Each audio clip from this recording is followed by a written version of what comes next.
Welcome back to my YouTube channel and you are watching the playlist of Pharmaceutics Part 1। तो pharmaceutics में जो है वो आज हम चैप्टर 5 को डिस्कस करेंगे। तो इसमें हमारे पास जो है वो फार्मास्यूटिक्स में और फार्मेसी के जो है वो कुछ प्रोसेसेस हैं जो मेजरली जो है वो फार्मेसी में या इंडस्ट्रियल लेवल पे जो है वो यूज़ होते हैं। तो उन प्रोसेसेस की हम जो है वो थोड़ी सी डिटेल चेक करेंगे कि वो प्रोसेस जो है वो किस प्रिंसिपल के तहत जो है वो हो रहे हैं। ठीक है, उनकी जो है वो क्या क्या फैक्टर्स जो हैं वो उनको अफेक्ट करते हैं और अल्टीमेटली जो है वो हमारी फील्ड में उनकी क्या एप्लीकेशंस हैं, हम उनको जो है वो उन प्रोसेसेस को किस तरह से यूज़ करके तो अपनी फील्ड में जो है वो ड्रग्स की मैन्युफैक्चरिंग है, चाहे उनकी स्टोरेज है, चाहे उनका जो है वो बाकी जो है वो फैक्टर्स उनकी पेश नज़र जो है वो चीज़ें देखेंगे। तो इसमें हमारे पास जो है वो सरफेस टेंशन आ जाएगी, फिर हमारे पास विस्कोसिटी है, फिर पीएच के बारे में हम जो है वो थोड़ा सा देखेंगे। देन जो है वो टोनिसिटी के बारे में जो है वो कुछ डिस्कशन करेंगे कि टोनिक सॉल्यूशंस क्या होते हैं, हाइपरटोनिसिटी वगैरह जो है वो किस तरह से डील करती है बॉडी के साथ। तो इसके अलावा जो है वो हम अगर इसमें देखेंगे चैप्टर 5 जो है वो थोड़ा सा बल्कि है, लेकिन इसको जो है वो एक या दो पार्ट्स में वाइंड अप करने की कोशिश करेंगे। ठीक है, तो बिना टाइम वेस्ट किए हम जो है वो चैप्टर की तरफ मूव करते हैं। ठीक है, तो चैप्टर 5 का जो सबसे पहला टॉपिक है वो हमारा है सरफेस टेंशन। ठीक है, अब सरफेस टेंशन जो है वो होती क्या है। तो सरफेस टेंशन से पहले जो है वो आप एक चीज़ को समझे कि हमारे पास जो है वो सरफेस क्या होती है या उस सरफेस का जो है वो इंटरफेस क्या होता है। ठीक है, अब हमारे पास जो है वो कोई भी सरफेस है। ठीक है, तो लेट्स सपोज हमारे पास जो है वो एक ग्लास ऑफ वाटर है, ग्लास ऑफ वाटर। ठीक है, वाटर से फील्ड है, तो अब वो उस वाटर की कहीं ना कहीं पे जो है वो कोई ना कोई सरफेस होगी, जहां तक वो फील्ड है तो वहां पे जो है वो उसकी वो सरफेस है। ठीक है, तो उसकी जो है वो बाउंड्री लाइन है, तो उसको हम क्या कह सकते हैं, उसको हम इंटरफेस कह सकते हैं। ठीक है, तो इसको जो है वो थोड़ा सा पहले समझने की कोशिश करते हैं। The boundary between two phases. ठीक है, two phases is generally described as an interface. अब इसमें टू फेजेस क्या हो सकते हैं, अब हम ग्लास ऑफ वाटर की बात कर रहे हैं तो एक फेज हमारे पास जो है वो लिक्विड है, जो हमारे पास वाटर है। ठीक है, विद इन ग्लास। तो एक फेज जो है वो वेपर्स हैं या वो जो है वो गैस है, जो हमारे पास जो है वो जो एटमॉस्फेयर की हम बात कर रहे हैं। तो हमारे पास जो एटमॉस्फेयर में एयर मौजूद है, उस एयर में और हमारे जो वाटर है उसके अंदर जो है वो दोनों के दरमियान एक इंटरफेस बन गया है। ठीक है, when one of the phase is gas or a vapor and the other is liquid or solid। ठीक है, हमारी जो है वो एग्जांपल के अकॉर्डिंगली हम जो है वो किसकी बात कर रहे हैं, लिक्विड की। ठीक है, तो एक हमारे पास जो है वो गैस है, ठीक है, या वेपर्स की फॉर्म में है फेज, और दूसरी फेज हमारी जो है वो लिक्विड है। ठीक है, अगर हम ग्लास ऑफ वाटर की बात कर रहे हैं तो the term surface is commonly use. तो इनके दरमियान जो इंटरफेस बन रहा होता है उसको हम क्या कहते हैं, सरफेस। ठीक है, तो दो फेजेस के दरमियान जो है वो बाउंड्री जो बनती है उसको हम इंटरफेस कहते हैं। ठीक है, और अगर वो दो फेजेस में से एक फेज हमारे पास गैस है और दूसरी फेज जो है वो लिक्विड या सॉलिड है, तो उन दोनों के दरमियान हमारा जो इंटरफेस बनेगा, जो बाउंड्री बनेगी, उसको हम कहते हैं सरफेस। ठीक है, यहाँ तक जो है वो बात क्लियर हुई सरफेस के बारे में कि सरफेस क्या होती है। ठीक है, किसी भी चीज़ की कोई बाउंड्री। ठीक है, तो वो बाउंड्री जब दो फेजेस के दरमियान एग्जिस्ट करे और उन फेजेस में से जो है वो एक फेज गैस हो और एक फेज जो है वो लिक्विड या सॉलिड हो। ठीक है, तो वो हमारे पास जो है वो एक सरफेस बन जाएगी। ठीक है, जैसे हमने ग्लास ऑफ वाटर की बात की कि उसकी जो टॉप मोस्ट बाउंड्री है वो हमारे पास एक सरफेस है। अब हम बात करते हैं सरफेस टेंशन की। तो surface tension is defined as the force acting over the surface of liquid per unit length of the surface. अब हमने बात की कि हमारे पास जो है वो एक सरफेस होती है, ठीक है, किसी भी जो है वो लिक्विड की। तो उस लिक्विड की अगर हम सरफेस की बात करें तो वो हमारे पास, अब लेट्स सपोज ये हमारे पास जो है वो एक सरफेस है। ठीक है, अब ये हमारे पास जो है वो ग्लास ऑफ वाटर है, ये इसमें से जो है वो फील्ड है फुल, तो ये ऊपर उसकी जो है वो सरफेस है। ठीक है, अब ये सरफेस जो है वो इंटरफेस भी इसको कह सकते हैं। ठीक है, अब चूंकि एक फेज हमारे पास जो है वो वाटर है, लिक्विड है, एक फेज जो है वो गैस है, तो अल्टीमेटली उन दोनों के दरमियान जो इंटरफेस बना है उसको हम सरफेस कह रहे हैं। अब इस सरफेस पे जो फोर्स एग्जिट कर रही है, ठीक है, इस सरफेस पे जो फोर्स एक्ट कर रही है, ठीक है, उस फोर्स को हम सरफेस टेंशन कह सकते हैं। ठीक है, लेकिन वो फोर्स जो है वो पर unit length of the surface के, हमारी जो सरफेस की लेंथ है वो कितनी है और ईच स्पेसिफिक लेंथ पे जो है वो कितनी जो है वो फोर्स एक्ट कर रही है। ठीक है, तो उसको हम कहते हैं सरफेस टेंशन। कि लेट्स सपोज ये हमारे पास जो है वो एक लेंथ है या ये लेंथ है, तो इस पे जो है वो, अगर ओवरऑल लेंथ की बात करें तो इस पे जो है वो कितनी फोर्स जो है वो पर यूनिट लेंथ पे जो है वो एक्ट कर रही है। ठीक है, तो वो हमारे पास जो है वो क्या होगा, सरफेस टेंशन होगा। तो surface tension is defined as the force acting over the surface of the liquid per unit length of the surface। तो अब इसमें जो है वो पर यूनिट एरिया इसको हम कह रहे हैं, तो फोर्स ओवर एरिया, ठीक है, इसको हम जो है वो क्या कह सकते हैं, सरफेस टेंशन, ठीक है। इट्स यूनिट इज न्यूटन पर मीटर स्क्वायर, ठीक है, पर मीटर स्क्वायर जो है वो हमारे पास एरिया के लिए आ गया, और न्यूटन जो है वो फोर्स के लिए आ गया, कि कितनी फोर्स जो है वो एक मीटर स्क्वायर पे लग रही है, या कितने न्यूटन फोर्स जो है वो किसी भी मीटर स्क्वायर एरिया पे लग रही है, और वो एरिया जो है वो किसी सरफेस का हो, तो उसको हम क्या कहते हैं, सरफेस टेंशन, ठीक है। इस छोटे से पैराग्राफ में हमारे पास जो है वो सरफेस टेंशन की डेफिनेशन भी है, और सरफेस क्या होती है उसका कॉन्सेप्ट भी है, ठीक है। तो इसको जो है वो लास्ट में एक बार फिर से रिपीट कर लेंगे, अभी तक के लिए जो है वो इसको आगे लेके चलते हैं, ठीक है। एक्सप्लेनेशन जो है वो अगर हम इसकी बात करें तो सरफेस टेंशन जो है वो होती क्या है, ठीक है, ये क्या फिनोमिना है सरफेस टेंशन। सरफेस तो हमने कहा कि जी सरफेस जो है वो तो दो फेजेस हैं, एक लिक्विड है एक गैस है, उन दोनों के दरमियान इंटरफेस बन रहा है, उसको हम सरफेस कह रहे हैं जी। उसके ऊपर जो है वो फोर्स एग्जिट कर रही है, तो वो जो है वो हमारे पास सरफेस टेंशन है। तो ये फोर्स वगैरह जो है वो कहाँ से आई, तो ये सारी चीज़ें जो है हम देखते हैं। The molecules inside the liquid, ठीक है। अब किन मॉलिक्यूल्स की बात हो रही है, इनसाइड द लिक्विड मॉलिक्यूल्स की, ठीक है। ये हमारे पास जो मॉलिक्यूल्स है, ठीक है, किसी भी लिक्विड के inside interacts equally with other molecules from all sides, ठीक है। अब सरफेस टेंशन का जो है वो अब फिनोमिना समझने लगे हैं, कि इसको जो है वो अच्छे से देखिएगा। उन्होंने कहा कि हमारे जो सेंटर में मॉलिक्यूल्स होते हैं किसी भी लिक्विड के, ठीक है, या किसी भी सॉलिड के, उन मॉलिक्यूल्स पे चारों तरफ से जो है वो सेम फोर्स जो है वो लग रही होती है, ठीक है। Interact equally with other molecules from all sides. तो लेकिन इसमें जो है वो अगर हम बात करें सरफेस मॉलिक्यूल्स की, जो मॉलिक्यूल्स सरफेस पे एग्जिस्ट कर रहे हैं, अब ये देखिए ना, यहाँ पे बात जो है वो समझने वाली है। अब जो मॉलिक्यूल्स हमारे जो हैं वो सेंटर में एग्जिस्ट करते हैं, अब ये मॉलिक्यूल लेट्स सपोज एक सेंटर में एग्जिस्ट कर रहा है, तो इस मॉलिक्यूल के चारों तरफ जो है वो दूसरे मॉलिक्यूल्स भी एग्जिस्ट कर रहे हैं, जो इसको जो है वो इंटरेक्शन इसके साथ कर रहे हैं, चारों तरफ से जो है वो इक्वल इंटरेक्शन हो रहा है इस मॉलिक्यूल के साथ, ठीक है, इस मॉलिक्यूल के साथ, इस मॉलिक्यूल के साथ, क्योंकि ये जो है वो सेंटर में एग्जिस्ट करते हैं। अब लेट्स सपोज हमारे पास जो है वो कोई मॉलिक्यूल जो सरफेस पे एग्जिस्ट कर रहे हैं, ये तीन मॉलिक्यूल्स जो हमें ग्रीन लाइन में नजर आ रहे हैं, तो ये जो मॉलिक्यूल्स हैं, अब इनको नीचे से इंटरेक्शन मिल रहा है, इनको साइड से इंटरेक्शन मिल रहा है, लेकिन इनको जो है वो अपर साइड से इंटरेक्शन जो है वो नहीं मिल रहा, ठीक है। तो इट मीन्स कि इनके ऑब्वियसली इनके ऊपर जो है वो मॉलिक्यूल्स नहीं है, कोई भी वाटर मॉलिक्यूल्स नहीं है, ये जो है वो लास्ट मतलब लेयर हमारे पास जो है वो बनी हुई है, और इसको हम जो है वो सरफेस कहते हैं। जितने मॉलिक्यूल्स हैं वो इस लेयर के अंदर मौजूद हैं या इसके नीचे मौजूद हैं, ठीक है। तो अल्टीमेटली इसके ऊपर जो है वो कोई भी मॉलिक्यूल्स जो हैं वो नहीं है, वो एग्जिस्ट नहीं करते। तो जब वो मॉलिक्यूल्स ऊपर नहीं है, तो वो जो फोर्स ऊपर वाले मॉलिक्यूल्स से इसको मिलनी थी, ठीक है, उतनी ही स्ट्रांग फोर्स जो है वो सराउंडिंग मॉलिक्यूल से मिल रही है, जो उस सरफेस में इसके इर्द गिर्द मौजूद है। यहाँ हम यूँ कह सकते हैं कि हमारे पास जो मॉलिक्यूल्स यहाँ पे थे, यहाँ पे थे, यहाँ पे थे, ठीक है, वो मॉलिक्यूल्स जो हैं वो डिफ्यूज हो गए नीचे आ गए। जब हमने जो है वो एक प्रॉपर सरफेस बनानी थी, एक बाउंड्री बनानी थी, तो जो मॉलिक्यूल्स इसके ऊपर एग्जिस्ट करने थे वो अब इसके साथ जो है वो एग्जिस्ट कर रहे हैं। तो सरफेस पे जो है वो फिर मॉलिक्यूल ज़्यादा हो जाएंगे, तो मॉलिक्यूल ज़्यादा होने की वजह से उनके दरमियान जो फोर्सेस हैं वो भी स्ट्रांग हो जाएंगी। तो इन्हीं स्ट्रांग फोर्सेस की वजह से जो है वो एक इंटरफेस जो है वो बना रहता है, जो सरफेस जो है वो इंटैक्ट बनी रहती है, ठीक है। तो इसको मजीद जो है वो एक्सप्लेनेशन को देखते हैं। इसी कंसेप्ट को जो है वो एक्सप्लेन किया गया है यहाँ पे। The molecules inside the liquid interact equally with other molecules, ठीक है, जो मिडल में होते हैं उनकी हम बात कर रहे हैं, from all sides, whereas the molecules at the surface is affected only by the molecules below it, ठीक है। तो जो सरफेस में मॉलिक्यूल्स हैं वो नीचे वाले मॉलिक्यूल के साथ जो है वो इंटरेक्शन करते हैं या उसी से इफेक्ट होते हैं, क्योंकि उसके ऊपर तो कोई मॉलिक्यूल होते नहीं है, ठीक है, वो खुद जो है वो एक बाउंड्री लाइन पे है। The molecules expose to air behave differently, तो जो मॉलिक्यूल्स जो है वो सरफेस पे होते हैं, एयर के साथ जो है वो एक्सपोज्ड होते हैं, वो जो है वो डिफरेंटली बिहेव करते हैं as compare to the middle molecules, या जो मॉलिक्यूल्स जो है वो सेंटर में एग्जिस्ट करते हैं उनकी निस्बत, ठीक है।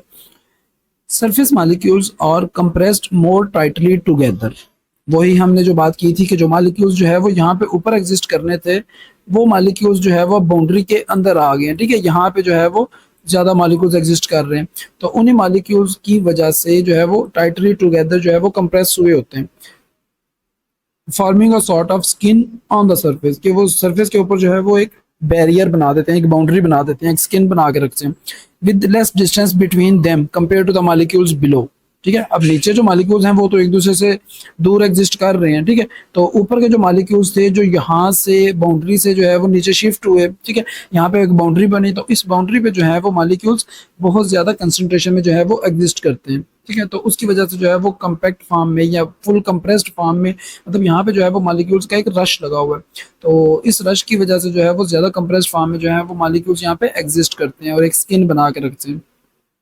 The molecules on the surface of liquid are attracted only sideways and towards the interior. Interior कहते हैं अंदर की तरफ। तो जो हमारे जो है वो वाटर के अंदर की तरफ मालिक्यूल्स हैं वो उनको नीचे की तरफ खींच सकते हैं, ठीक है। और यहाँ पे जो है वो उनकी साइड पे जो मालिक्यूल्स हैं वो उनको जो है वो अपनी तरफ अट्रैक्ट कर सकते हैं या उनके साथ जो है वो किसी भी किस्म का इंटरेक्शन कर सकते हैं। तो surface molecules are being pulled inward the liquid, तो वो कंटिन्यूसली उनको जो है वो अंदर से एक पुल मिल रहा है, ठीक है। तो ऑब्वियसली उनके ऊपर या आउटसाइड जो है वो मालिक्यूल्स तो है नहीं जो उनको जो है वो अपनी तरफ खींच सके, तो उनको जो है वो कंटिन्यूसली एक इनवर्ट जो है वो लिक्विड का जो लिक्विड के अंदर जो है वो एक पुल मिल रहा है, एक उनको अंदर की तरफ जो है वो खींचा जा रहा है continuously. Liquid surface is therefore under tension and surface area of the surface molecule is reduced, ठीक है। तो इसी की वजह से जो है वो सरफेस मालिक्यूल्स का जो है वो सरफेस एरिया कम हो जाता है और जो हमारी बाउंड्री या स्किन बनती है उस सरफेस पे जो है वो हमेशा एक टेंशन सी रहती है, क्योंकि उनको कॉन्टिन्यूसली जो है वो नीचे की तरफ एक पुल लग रहा है, नीचे की तरफ उनको खींचा जा रहा है। तो उसकी वजह से जो है वो उस फोर्स की वजह से जो है वो वहाँ पे जो है वो एक टेंशन सी क्रिएट होती है और उसको हम जो है वो कहते हैं कि ये सरफेस की टेंशन है, ठीक है। Water in particular has a very high surface tension, ठीक है। शुरू से हम जिसकी जो है वो एग्जांपल डिस्कस कर रहे थे उसी की वो बात कर रहे हैं कि हमारे पास जो है वो वाटर में जो है वो वेरी हाई सरफेस टेंशन होती है, क्योंकि उसमें जो है वो मालिक्यूल्स को नीचे की तरफ पुश मिल रहा होता है। This explains the characteristic rounded shape of the liquid form when dropping through the air. कभी आपने देखा हो कि किसी टैप में से जो है वो, अब जैसे ये पिक्चर है तो टैप में से जो है वो एक वाटर मॉलिक्यूल जो है वो नीचे गिर रहा है, ठीक है। तो उस वाटर मॉलिक्यूल ने जो है वो एक राउंड शेप जो है वो एग्जिस्ट कर लिया अपने आप, ठीक है। वो राउंड शेप क्यों एग्जिस्ट कर रही है, क्योंकि ये जो इसकी सरफेस है इस सरफेस पे जो है वो मालिक्यूल्स जो एग्जिस्ट कर रहे हैं, एक तो उन्होंने बाउंड्री बनानी थी वो बना ली, लेकिन जो अंदर मालिक्यूल्स बैठे हुए हैं इस ड्रॉप के वो मालिक्यूल्स जो हैं वो सरफेस मालिक्यूल्स को अपनी तरफ जो है वो कॉन्टिन्यूसली खींच रहे हैं चारों तरफ से, ठीक है। तो वो जो खींचने की वजह से जो इनवर्ड जो टेंशन बन रही है वो इसको जो है वो एक ड्रॉप की शेप देती है, ठीक है। तो जो अंदर जो है वो इसको एक इनवर्ड पुल मिल रहा है वो इसको एक ड्रॉप की शेप दे रहा है और उसी ड्रॉप की शेप जो है वो इसी वजह से है कि इसमें जो है वो सरफेस टेंशन एग्जिस्ट करती है। The molecules are all being pulled toward the centre, के जितना भी जो है इस ड्रॉप में जितने भी मॉलिक्यूल्स हैं, या अगर हम सरफेस मॉलिक्यूल्स की बात करें तो वो सेंटर में जो है वो उनको एक अट्रैक्शन लग रही है, तो वो सेंटर की तरफ जो है वो खींचे चले जा रहे हैं और सेंटर की तरफ जो है वो उनका जो है वो झुकाव होता है, ठीक है। जैसे ये पिक्चर में जो है वो आपको वाज़ेह दिखा दिया गया है कि जितने भी मॉलिक्यूल्स हैं सरफेस के वो सेंटर की तरफ जो है वो उनको अट्रैक्शन मिल रही है और वो उस तरफ जो है वो अट्रैक्ट हो रहे हैं, ठीक है। तो अल्टीमेटली जो है वो एक ड्रॉप की जो है वो फॉर्म में एग्जिस्ट करते हैं, ठीक है, just because of surface tension. तो नेक्स्ट जो है वो इसको लेके चलें तो हमारे पास जो है वो जो कौन से फैक्टर्स हैं जो सरफेस टेंशन को अफेक्ट करते हैं, ठीक है। डिफरेंट फैक्टर्स हैं जो इसको कम भी कर सकते हैं सरफेस टेंशन को, उसको इंक्रीज भी कर सकते हैं, ठीक है। तो वो फैक्टर्स की अगर हम बात करें कि वो क्या क्या हैं और किस तरह से जो है वो इसको अफेक्ट करते हैं, ठीक है। Intermolecular forces. अब ये जो है वो इंटरमॉलिक्यूलर फोर्सेस क्या होता है कि डिफरेंट मॉलिक्यूल्स के दरमियान जो फोर्सेस हैं एक दूसरे को खींचने की, उनकी हम बात कर रहे हैं, ठीक है। इंटरमॉलिक्यूलर फोर्सेस अगर होता है यहाँ पे इंट्रा INTRA, ठीक है। तो इंट्रा क्या होता है कि जैसे आपके पास जो है वो कोई एग्जांपल हो, लेट्स सपोज इंट्रा सिटी, ठीक है, कि जी ये जो ट्रांसपोर्ट है ये इंट्रा सिटी चलती है, तो वो जो है विद इन दैट सिटी, ठीक है। इंट्रा मीन्स के एक सिटी की हम बात कर रहे हैं। तो अगर जो है वो कोई इंटर सिटी है, जैसे कोई बड़ी सिटी टूर है, ठीक है, वो वजीराबाद से गुजरांवाला जाती है, वो जो है जी छोटे छोटे शहरों को कनेक्ट करती है, तो इस तरह से जो है वो हमारे पास इंटर सिटी जो है वो ट्रांसपोर्ट आ जाएगी। तो इंटर मालिक्यूलर डिफरेंट मालिक्यूल्स या डिफरेंट सिटीज़, तो डिफरेंट मालिक्यूल्स के दरमियान जो अट्रैक्शन है या फोर्सेस हैं वो हमारे पास जो है वो इंटर मालिक्यूलर फोर्सेस होती हैं। तो सबसे पहले आपने फैक्टर को देख लिया कि फैक्टर जो है वो है क्या। अब वो देखते हैं कि वो किस तरह से जो है वो सरफेस टेंशन को क्या कर रहा है, अफेक्ट कर रहा है, ठीक है। तो surface tension increases with the increase in intermolecular forces, ठीक है। इसमें क्या कंसेप्ट है कि इंटरमॉलिक्यूलर फोर्सेस, अब हमने बात की कि हमारे पास जो है वो सरफेस पे जितने भी मॉलिक्यूल्स हैं वो एक दूसरे को खींच रहे हैं, जो नीचे वाले मालिक्यूल्स हैं वो सरफेस वाले मालिक्यूल्स को अपनी तरफ खींच रहे हैं, जिसकी वजह से जो है वो टेंशन क्रिएट हो रही है। तो ये जो फोर्स ऑफ अट्रैक्शन है ये जितनी ज़्यादा होगी उतना ज़्यादा जो है वो हमारा सरफेस टेंशन में इंक्रीज होगा। ठीक है, तो इंटरमॉलिक्यूलर फोर्सेस जितनी ज़्यादा होंगी उतनी जो है वो सरफेस टेंशन जो है वो इंक्रीज होगी and decreases with the decrease in intermolecular forces. अगर हम किसी तरीके से जो है वो इंटरमॉलिक्यूलर फोर्सेस को कम कर दें तो ऑब्वियसली जो है वो उसको कम फोर्स के साथ जो है वो अट्रैक्ट करेंगे मालिक्यूल्स एक दूसरे को, और जो है वो सरफेस टेंशन जो है वो डिक्रीज हो जाएगी। नेक्स्ट हमारे पास है हाइड्रोजन बॉन्डिंग, के जो वाटर मॉलिक्यूल्स हैं उनके आपस में जो है वो बॉन्डिंग कैसी है। Surface tension increases with the increase in hydrogen bonding. ठीक है, तो जितना जो है वो हाइड्रोजन बॉन्डिंग ज्यादा होगी इट मीन्स कि इंटरमॉलिक्यूलर फोर्सेस जो है वो उतनी ज्यादा होंगी। ठीक है, एक दूसरे के साथ जो है वो बॉन्ड अच्छे से बना के रहेंगे और अल्टीमेटली जो है वो उसमें सरफेस टेंशन में जो है वो इंक्रीज होगा अगर हाइड्रोजन बॉन्डिंग जो है वो अच्छी है तो, and decrease with the decrease in hydrogen bonding. और जैसे जो है वो हाइड्रोजन बॉन्डिंग जो है वो कम होती है तो सरफेस टेंशन भी जो है वो डिक्रीज हो जाती है। ठीक है, फिर उसके बाद है हमारे पास टेम्परेचर का फैक्टर। अब टेम्परेचर जो है वो क्या कर सकता है, टेम्परेचर जैसे ही हम इंक्रीज करेंगे, लेट्स सपोज हम वाटर को जो है वो बॉयल करना शुरू कर देते हैं या उसको बॉइलिंग टेम्परेचर देते हैं और वाटर जो है वो उबलना शुरू हो जाता है, पानी जो है वो उबलना शुरू हो जाता है, तो सरफेस टेंशन जो है वो उससे डिक्रीज होगी। क्यों? क्योंकि जो है आप उसको जो है वो टेम्परेचर ज्यादा देने से हम उसकी जो है वो हाइड्रोजन बॉन्डिंग उसको अफेक्ट कर रहे हैं, हम उसके इंटरमॉलिक्यूलर फोर्सेस को जो है वो कम कर रहे हैं।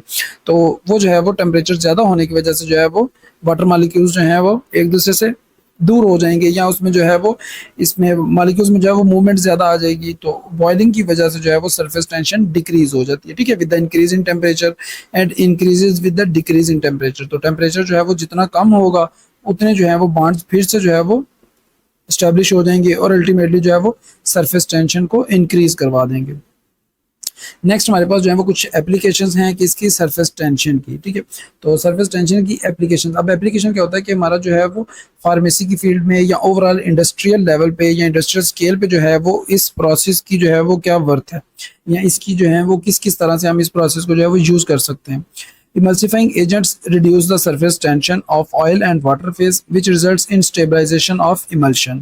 अब ये इमल्शन क्या होता है, इमल्सिफाइंग एजेंट क्या होता है, ये हम नेक्स्ट आने वाले टॉपिक्स में देखेंगे। ठीक है, तो इमल्शन जो है वो हमारे पास यूँ समझ लें कि दो इमिसिबल लिक्विड्स को जो एक दूसरे में मिक्स नहीं हो सकते, उन दोनों लिक्विड्स को एक दूसरे में मिक्स करवाना with the help of emulsifying agent, उसको हम कहते हैं इमल्शन। ठीक है, तो इमल्सिफाइंग एजेंट जो है वो रिस्पॉन्सिबल होता है सरफेस टेंशन को रिड्यूस करने में। ठीक है, तो इसको जो है वो हम इमल्सिफाइंग एजेंट ऐड करके तो हम दो सॉल्यूशंस को, अब लेट्स सपोज हमारे पास जो है वो वाटर, ठीक है, और उसके साथ जो है वो हमारे पास ऑयल, इनको जो है वो हम मिक्स करना चाह रहे हैं। ठीक है, लेट्स सपोज हमारे पास जो है वो कुछ फैट्स हैं और उसके साथ जो है वो हम वाटर को जो है वो मिक्स करना चाह रहे हैं, तो ये जो है वो कभी भी मिक्स नहीं होंगे जब तक हम इसमें जो है वो कोई ना कोई इमल्सिफाइंग एजेंट जो है वो ऐड नहीं करेंगे। ठीक है, तो इसकी जो है वो अगर हम अपनी डेली लाइफ में एग्जांपल देखें तो हम जो है वो अगर हम जो है वो कोई डिटर्जेंट यूज़ करते हैं, ठीक है, ये वॉशिंग के प्रोसेस में, तो वो डिटर्जेंट जो है वो इमल्सिफाइंग एजेंट के तौर पे काम करता है।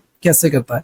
अब वो क्या करता है कि अब लेट्स सपोज हमारे पास जो है वो किसी भी जो है वो कपड़े के ऊपर या शर्ट के ऊपर जो है वो ऑयल के कुछ दाग लगे हुए हैं। ठीक है, अब वो ऑयल जो है वो वाटर के साथ जब मिक्स होगा, ठीक है, जब वो उसको वॉशिंग के प्रोसेस से जो है वो हम गुजारेंगे तो वाटर जो है वो उस पर एक्ट नहीं कर सकेगा। क्यों? क्योंकि वो दोनों जो हैं वो इमिसिबल हैं, एक दूसरे में जो है वो मिक्स नहीं हो सकते। तो हम क्या करेंगे, हम जो है वो डिटर्जेंट ऐड करेंगे, तो वो डिटर्जेंट जो है वो क्या करेगा, उस डिटर्जेंट में जो है वो इमल्सिफाइंग एजेंट्स की प्रॉपर्टीज होंगी, तो वो डिटर्जेंट जो है वो इस सरफेस टेंशन को कम करेगा। ठीक है, तो अल्टीमेटली जो है वो वाटर इसमें अब्जॉर्ब होके तो इसको जो है वो अच्छे से वॉश आउट कर देगा। ठीक है, तो ये फिनोमिना जो है वो हमारा एज एन इमल्सिफाइंग एजेंट है कि इमल्सिफाइंग एजेंट जो है वो उसमें दो पोल्स होते हैं, हाइड्रोफोबिक, हाइड्रोफिलिक, वो हम आगे जाके डिटेल से देखेंगे।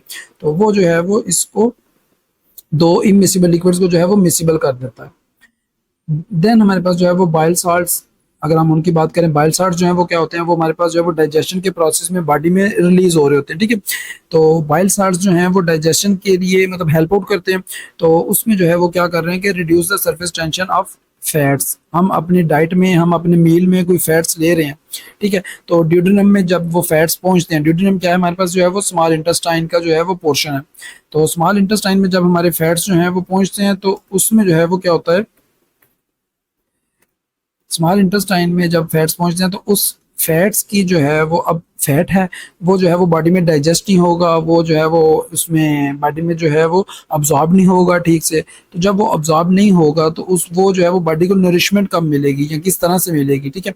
तो उन चीज़ों को जो है वो हम कवर करने के लिए बॉडी जो है वो बाइल साल्ट जो है उनको रिलीज करती है, और वो बाइल साल्ट जो है वो फैट्स की सरफेस टेंशन को जो है वो रिड्यूस करते हैं, और अल्टीमेटली जो है वो फैट्स बॉडी में अच्छे से जो है वो सोल्यूबलाइज हो जाते हैं, और उसमें जो है वो डाइजेशन ऑफ लिपिड्स में हेल्प मिलती है, ठीक है।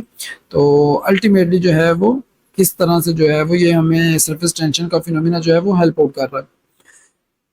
तो यहाँ तक था हमारे पास जो है वो सरफेस टेंशन, ठीक है। हमने उसमें देखा कि सरफेस टेंशन जो है वो क्या होता है, इसमें कौन कौन से फैक्टर्स जो हैं वो इसको अफेक्ट करते हैं, और अल्टीमेटली इसकी जो है वो किस किस तरह से जो है वो एप्लीकेशंस होती हैं। नेक्स्ट हमारे पास है विस्कोसिटी। विस्कोसिटी क्या होती है? विस्कोसिटी, लेट्स सपोज आपके पास जो है वो कोई भी सॉल्यूशन है, कोई भी मिक्सचर है, कोई भी जो है वो सस्पेंशन है, तो उसकी अगर हम बात करें तो वो कितना विस्कस है, ठीक है, कितना जो है वो थिक है। अब अगर हम बात करें सिंपल प्योर वाटर की, या अगर हम बात करें उसके साथ हनी की, तो इन दोनों में से जो है वो ज़्यादा विस्कस कौन है? तो हनी, ऑब्वियसली जो है वो शहद जो है वो, हनी जो है वो ज़्यादा विस्कस है, तो उसकी जो है वो फिर विस्कोसिटी भी ज़्यादा होगी, ठीक है। तो विस्कस जो है वो कितना है, थिक कितना है, तो अल्टीमेटली जो है वो जितनी विस्कोसिटी ज़्यादा होगी या जितनी थिकनेस जो है वो किसी भी सोल्यूशन की ज़्यादा होगी, तो वो क्या करेगा, वो जो है वो किसी भी चीज को अपने आप में से गुजरने में जो है वो रेजिस्टेंस कॉज करेगा, ठीक है। यहाँ अगर हम जो है वो किसी भी चीज में उसको सेपरेट आउट कर रहे हैं तो वो रेजिस्टेंस जो है वो कॉज करेंगे उसके मॉलिक्यूल्स, ठीक है। तो अब लेट्स सपोज हम जो है वो एक कप में जो है वो सिंपल वाटर लेते हैं, और एक कप में जो है वो हम हनी लेते हैं, तो दोनों को जो है वो हम दूसरे कप में शिफ्ट करना चाह रहे हैं, तो कौन सा जो है वो जल्दी शिफ्ट हो जाएगा, ठीक है। वाटर जो है वो फौरन से शिफ्ट हो जाएगा, ठीक है। और हनी की अगर हम बात करें तो वो हमारे पास जो है वो टाइम लेगा, मतलब उसको जो है वो फ्लो होने में या फ्लो करने में जो है वो टाइम लगेगा। क्यों? क्योंकि वो विस्कस है, उसकी कितनी विस्कोसिटी है, वो उतनी जितनी वो रेजिस्टेंस जो है वो शो करेगा, उतना ज़्यादा हम कह सकते हैं कि इसमें जो है वो विस्कोसिटी है, या इतना जो है ये सोल्यूशन या इतना जो है ये लिक्विड हमारे पास जो है वो विस्कस है, ठीक है। तो ये हमारे पास जो है वो विस्कोसिटी का सारा कंसेप्ट है। इसकी हम जो है वो अगर हम देखते हैं डेफिनेशन, तो वो क्या है, it is the internal resistance of the molecules, कि किसी भी लिक्विड के जो इंटरनल मॉलिक्यूल्स हैं उनकी internal resistance of any liquid to flow. अब वो रेजिस्टेंस जो है वो किसके अगेंस्ट है, वो फ्लो के अगेंस्ट है, ठीक है। कि हमने जो है वो इस लिक्विड को फ्लो करने ही नहीं देना, इसके फ्लो को जो है वो हमने स्लो कर देना है, ठीक है। तो फास्ट जो है वो ये फ्लो हो ही नहीं सकता, तो उस फ्लो के अगेंस्ट जो मॉलिक्यूल्स रेजिस्टेंस देते हैं, उस रेजिस्टेंस को जो है वो हम उस लिक्विड की जो है वो विस्कोसिटी कह सकते हैं, ठीक है। तो ये हमारे पास जो है वो ओवरऑल विस्कोसिटी का कंसेप्ट है। Viscosity is the fundamental tool to check the internal friction of any liquid. Friction, ठीक है, क्योंकि वो रेजिस्ट कर रही है, वो उसके फ्लो को रेजिस्टेंस प्रोवाइड कर रही है, तो जितना जो है वो रेजिस्ट करेगी इट मींस कि उतनी फ्रिक्शन जो है वो उस लिक्विड में एग्जिस्ट करती है।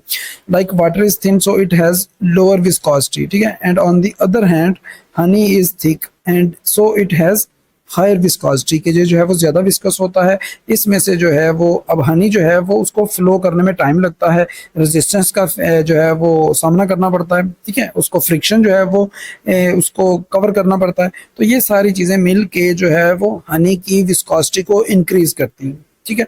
तो नेक्स्ट हमारे पास जो है वो विस्कोमीटर्स।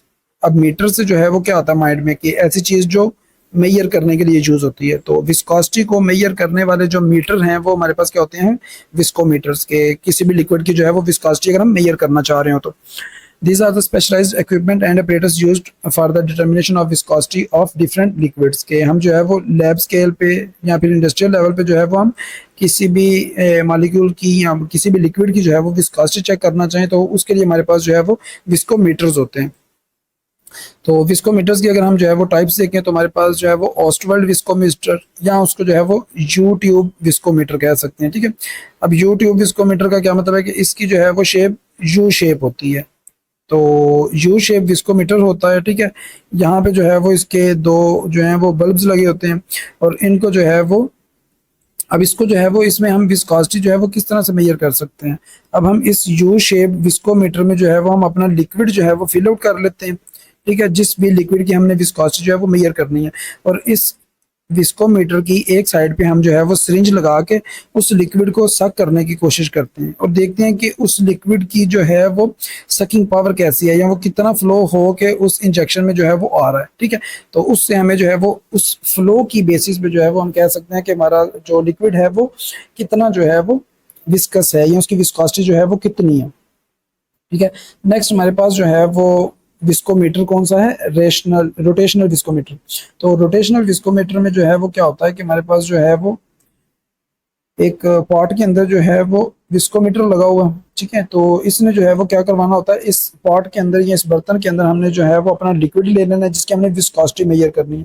तो इस विस्कोसिटी के अंदर या इस विस्कस लिक्विड के अंदर हम जो है वो अपने विस्कोमीटर की रोटेशंस करवाते हैं और फिर हम देखते हैं कि वो कितनी स्पीड से जो है वो रोटेट कर रहा है हमारा विस्कोमीटर। ठीक है, उसको जो है वो कितना डिफिकल्टी का सामना करना पड़ रहा है या उसको जो है वो कितनी फ्रिक्शन रास्ते में आ रही है, कितना वो रेजिस्ट कर रहा है लिक्विड कि ये जो है वो हमारे पास विस्कोमीटर जो है वो फ्लो ना कर सके। तो उसमें जो है वो हम फिर मेजर कर सकते हैं कि हमारे जो लिक्विड की विस्कोसिटी है वो कितनी है। ठीक है, तो ये कंसेप्ट है हमारे पास। नेक्स्ट हमारे पास जो है वो फॉलिंग बॉल विस्कोमीटर है। ठीक है, तो फॉलिंग बॉल विस्कोमीटर कि हमारे पास जो है वो इसी तरह से एक कैपिलरी होगी। ठीक है, उसमें हमने जो है वो अपना लिक्विड जो है वो फिल कर लेना है। ठीक है, तो उस लिक्विड को जिसकी हमने विस्कोसिटी मेजर करनी है, अब उस लिक्विड में हम जो है वो एक बॉल जो है उसको ड्रॉप कर देंगे और उस स्पीड को चेक करेंगे जिस स्पीड से जो है वो बॉल हमारा नीचे ट्रेवल करता है। ठीक है, अब हम किसी हैवी बॉल को लेट्स सपोज जो इतना हैवी भी नहीं है, ठीक है, लेकिन वो हनी और वाटर दोनों के लिए एक जैसा हैवी हो, तो उसको जो है वो हम वाटर में डिप करें तो वाटर तो उसको जो है वो बहुत ज़्यादा रेजिस्ट नहीं करेगा, बहुत ज़्यादा उसको जो है वो फ्रिक्शन नहीं प्रोवाइड करेगा। तो अल्टीमेटली जो है वो वाटर में से जो है वो हमारा बॉल नीचे चला जाएगा आसानी से। ठीक है, तो यहाँ जो है वो नीचे बॉटम में आ जाएगा। लेकिन अगर वही जो है वो हमारे पास कैपिलरी है या जो टेस्ट ट्यूब है वो हनी से फील्ड है, ठीक है, तो हनी जो है वो उसको रेजिस्ट करेगा, उस बॉल की मूवमेंट को जो है वो स्लो डाउन करेगा। तो कितने टाइम पे जो है या कितनी स्पीड से वो बॉल नीचे आता है उसको हम मेजर करेंगे तो हमें जो है वो हमारे सोल्यूशन की या लिक्विड की जो है वो विस्कोसिटी मिल जाएगी। ठीक है, तो ये हमारे पास जो है वो विस्कोमीटर्स के कंसेप्ट हैं कि किस तरह हम जो है वो अपना विस्कोमीटर यूज करके तो हम जो है वो विस्कोसिटी को मेजर कर सकते हैं। अब विस्कोसिटी का कंसेप्ट जो है वो आप अपने माइंड में रखें कि विस्कोसिटी जो है वो होती क्या है। ठीक है, रेजिस्टेंस है किसी भी फ्लो में या फिर जो है वो ये विस्कोसिटी जो है वो किसी भी लिक्विड की प्रॉपर्टी है कि वो कितना विस्कस है। तो उसको जो है वो कौन कौन से फैक्टर्स जो है वो अफेक्ट कर सकते हैं, इंक्रीज कर सकते हैं या डिक्रीज कर सकते हैं। तो इसी तरह से हम जो है वो फैक्टर को पहले समझेंगे कि वो फैक्टर है क्या और उस फैक्टर का जो है वो क्या इफेक्ट है हमारी विस्कोसिटी की प्रॉपर्टी पे। अब टेम्परेचर आपको पता है कि जो है वो टेम्परेचर क्या होता है, किसी भी चीज़ को जो है वो टेम्परेचर प्रोवाइड करेंगे उसका टेम्परेचर इंक्रीज होगा या डिक्रीज होगा। ठीक है, तो विस्कोसिटी जो है वो decreases with the increase in temperature. अगर हम जो है वो टेम्परेचर को इंक्रीज कर रहे हैं, ठीक है, किसी भी सोल्यूशन को लेट्स सपोज हम जो है वो उसको हीट दे रहे हैं या उसको गर्म कर रहे हैं, तो क्या कहता है हमारा मतलब जो है वो नॉर्मल कंसेप्ट इसके बारे में क्या है। एक विस्कस चीज़ को जब हम हीट करेंगे तो वो लेस विस्कस नहीं हो जाएगी, उसकी विस्कोसिटी जो है वो डिक्रीज नहीं होगी। ठीक है, अगर हम हनी को ही बात करें तो हनी को ही अगर हम जो है वो हीट करना शुरू कर दें तो वो पतला नहीं हो जाएगा। ठीक है, तो उसमें जो है वो मोर लिक्विड में जो है वो कन्वर्ट नहीं हो जाएगा।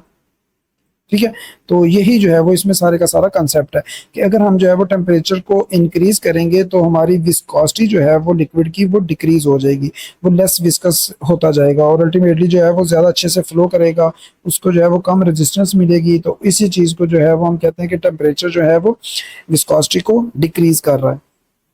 फिर नेक्स्ट हमारे पास जो है वो आ जाता है साइज ऑफ मॉलिक्यूल। अब किस चीज़ के मॉलिक्यूल्स, उस लिक्विड में मौजूद मॉलिक्यूल्स जिसकी हम विस्कोसिटी मेजर करना चाह रहे हैं, जिसकी हम विस्कोसिटी की बात कर रहे हैं।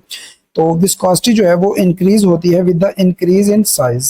ठीक है, तो इसमें जो है वो कोई हाई फाई कंसेप्ट नहीं है, कोई इसमें जो है वो ऐसा चीज़ नहीं है। अब ऑब्वियसली एक हमारे पास जो है वो ये हमारे पास जो है वो दो बीकर्स हैं। ठीक है, तो एक बीकर में जो है वो बड़े बड़े मॉलिक्यूल पड़े हुए हैं।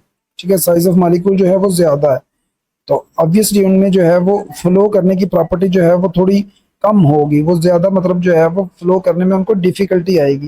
और एक है जिसमें जो है वो हमारे मॉलिक्यूल्स का साइज़ जो है वो बहुत छोटा सा है, तो ये जो है वो आराम से फ्लो करना शुरू कर देंगे। ठीक है, तो जो है वो फ्लो में इनको आसानी आएगी।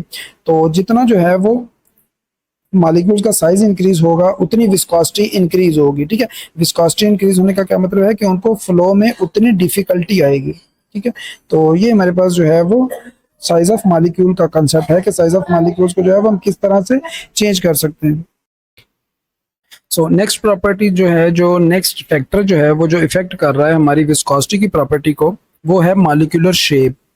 पहले हमने मॉलिक्यूल के साइज की बात की, अब हम बात कर रहे हैं मॉलिक्यूल की शेप की बात। ठीक है, तो अब लेट्स सपोज हमारे पास जो है वो एक बीकर है, उसमें ये मॉलिक्यूल्स हैं।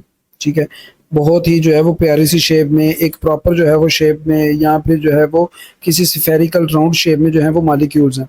तो इनको जो है वो फ्लो करवाना ज़्यादा आसान है। ठीक है, एज कंपेयर टू कि हमारे पास जो है वो मॉलिक्यूल्स कुछ इस तरह की शेप के हों। ठीक है, इरेगुलर शेप, कोई प्रॉपर जो है वो उनकी शेप ही नहीं है, एक दूसरे के अंदर जो है वो फंसे हुए हैं, एक दूसरे के अंदर जो है वो इंटेंगल्ड हैं। ठीक है, तो ये जो है वो उनकी इरेगुलर शेप है। तो मॉलिक्यूलर शेप, अब जो है वो आपको कंसेप्ट समझ आ जाना चाहिए कि more irregular shape of the liquid molecules greater would be the viscosity. ठीक है, अब ये देखें ना, इरेगुलर शेप है तो उनको जो है वो फ्लो करने में मुश्किल आएगी। ठीक है, एक दूसरे के अंदर फंसे हुए हैं तो वो फ्लो करना मुश्किल हो जाएगा किसी भी लिक्विड के लिए। ठीक है, एज कंपेयर टू कि हमारे पास जो है वो एक बड़े अच्छे तरीके से जो है वो हमारे पास जो है वो मॉलिक्यूल्स हों। ठीक है, एक ही शेप के, कोई इरेगुलर शेप नहीं है। ठीक है, बहुत रेगुलर सी शेप है। तो अल्टीमेटली जो है वो एज कंपेयर टू दिस, वो जो है वो आसानी से जो है वो मूव कर सकते हैं। ठीक है, ये मॉलिक्यूल्स। तो अगर जो है वो इरेगुलर शेप है किसी भी लिक्विड की मॉलिक्यूल्स की, तो उसकी जो है वो विस्कोसिटी ज़्यादा होगी, उसको फ्लो करने में जो है वो डिफ़िकल्टीज ज़्यादा आएगी। ठीक है, तो ये हमारे पास जो है वो कौन सा कंसेप्ट है, मॉलिक्यूलर शेप का। ठीक है, अगर साइज जो है वो ज़्यादा होगा तो भी विस्कोसिटी ज़्यादा होगी, और अगर मॉलिक्यूलर की शेप जो है वो इरेगुलर होगी तो भी जो है वो विस्कोसिटी ज़्यादा होगी।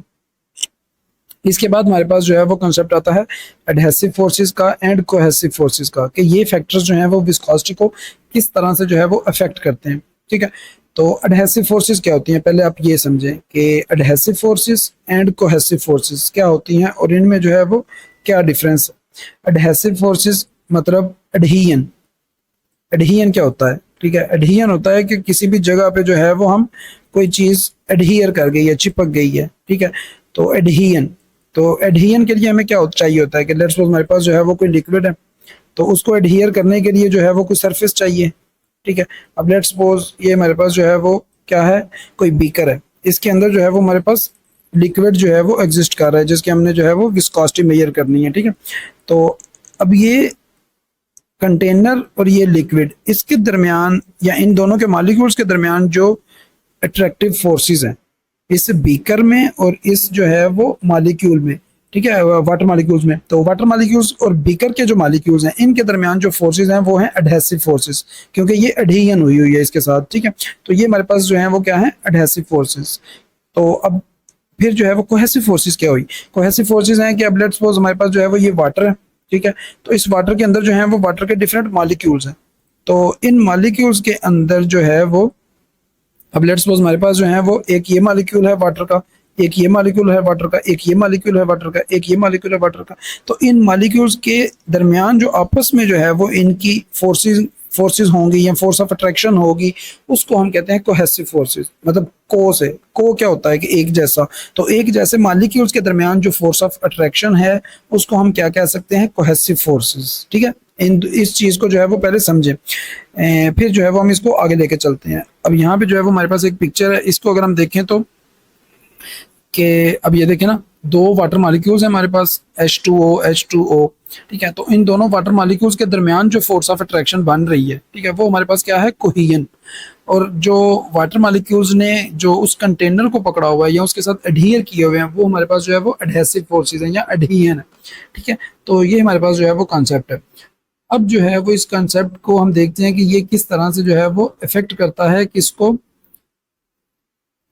किसी भी सॉल्यूशन की या किसी भी लिक्विड की विस्कोसिटी को। ठीक है, तो पहले हम बात करते हैं कोहेसिव फोर्सेस की।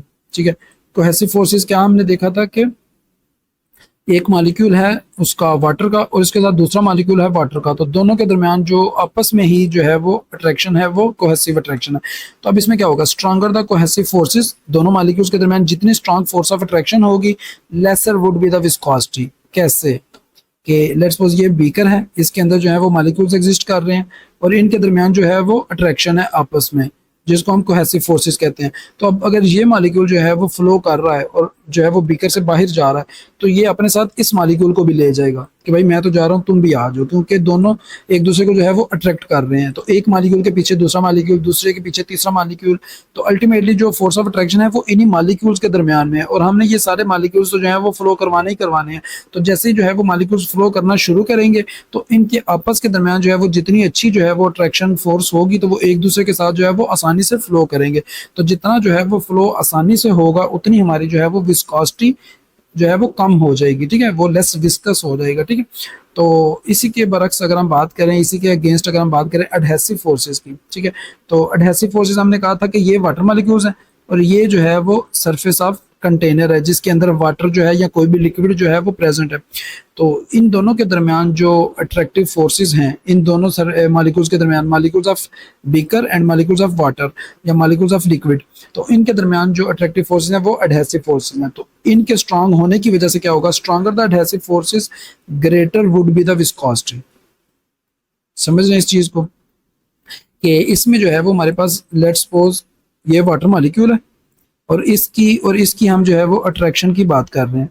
अब इस वाटर मॉलिक्यूल की इस सरफेस के साथ जो है वो अट्रैक्शन जितनी स्ट्रांग होगी तो ये तो नहीं छोड़ेगा, ये तो इस एडहेशन को नहीं छोड़ेगा, वाटर मॉलिक्यूल तो मूव ही नहीं करेगा इतनी आसानी से। तो यहाँ कोई भी लिक्विड के जो है वो मॉलिक्यूल्स हैं वो तो कहेंगे हम तो यहीं पे रहेंगे, इसी मतलब सरफेस के साथ जो है वो अटैच होके। तो जितनी ज़्यादा जो है वो बीकर की वाल्स के साथ अट्रैक्शन या अट्रैक्टिव फोर्सेस होंगी, उतनी ज़्यादा जो है वो विस्कोसिटी होगी और उतना उनको जो है वो फ्लो में प्रॉब्लम आएगी या फ्लो में डिफिकल्टी आएगी, ठीक है। तो ये हमारे पास जो है वो विस्कोसिटी का कंसेप्ट था और एडहेसिव एंड कोहेसिव फोर्सेज का कंसेप्ट था कि किस तरह से जो है वो एडहेसिव एंड कोहेसिव फोर्सेज जो हैं वो इसको इफेक्ट करती हैं, ठीक है। तो ये फोर्सेज जो है वो आपकी नेक्स्ट भी जो है वो डिफरेंट इसमें चैप्टर्स में आती रहेंगी, तो ये आपको जो है वो कंसेप्ट क्लियर होना चाहिए। देन जो है वो हम देखते हैं कि हमारे पास विस्कोसिटी की क्या क्या एप्लीकेशंस हैं, ठीक है, इंडस्ट्री लेवल पे, हमारी जो है वो डेली लाइफ में और फार्मेसी में, ठीक है। तो विस्कोसिटी डिटर्मिनेशन के विस्कोसिटी को हम डिटरमिन करें, किसी भी लिक्विड में जो है वो कितनी विस्कोसिटी है उसको डिटरमिन करने का जो है वो सारा प्रोसेस यूजिंग विस्कोमीटर्स ऑब्वियसली।